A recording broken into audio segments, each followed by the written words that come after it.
Ang programang ini rated SPG. Sa panghambog man sana.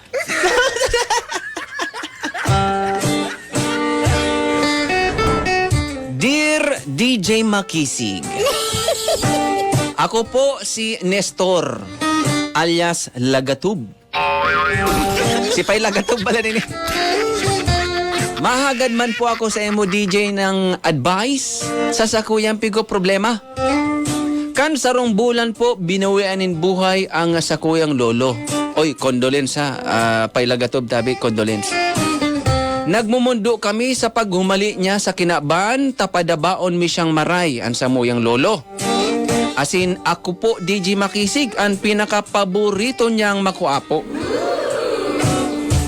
Sa samuyang pagmumundo, por dahil ka na pagkagadan kan samuyang lolo, nadagdagan pa ang samuyang kamunduan, DJ Makisig.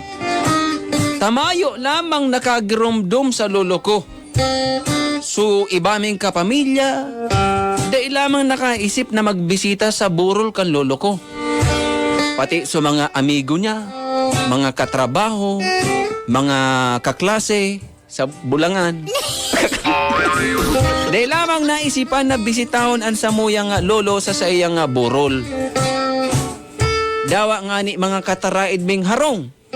Dahil lamang naisipan na dong awon ang lolo ko sa iyang kabaong.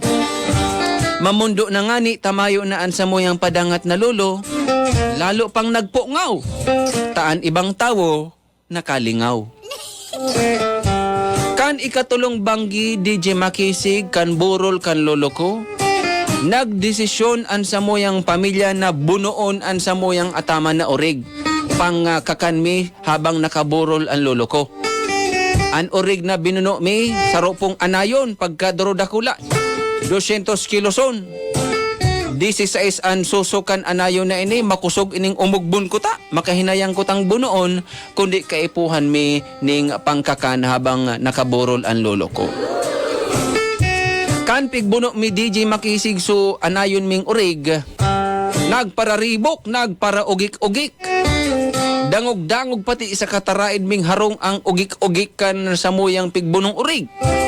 Pati sa balyong barangay, uminabot pa duman ang ugik-ugik kan urig. Nagngalas lang ako, tanagdakol ang tawo na nagbibisita sa lolo ko. Kang nadangog na nagparaugik, so ataman ming urig asin na binuno mi. Dawa daimi man pati kabistado, biglang nagbirisita na sa lolo ko. Ano? Dawa daiman.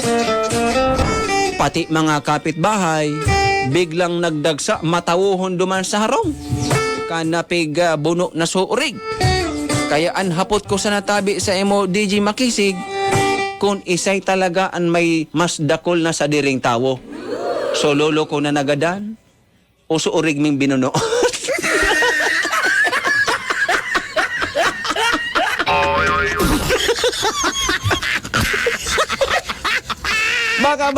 Baka baki amigo sa urig nindo tabi Pay Lagatob. Mas dakulan.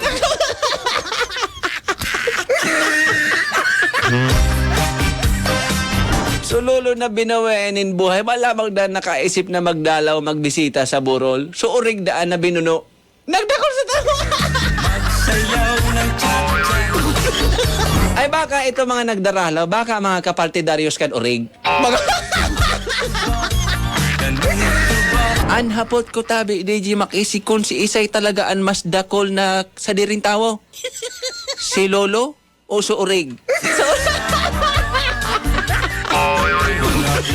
Salamat Jimmy Baliber sa pag-forward ka na surat sa Facebook. Pagiramdam ini po istorya sa nakat, hang isip, imbento, ano man ang pagkakaparehas sa bagay, lugar, pangyari o pangaran, di nanganghulugan na totoo kung may kaparehas. Ini po imbento sa naday po sinasadya. Alright?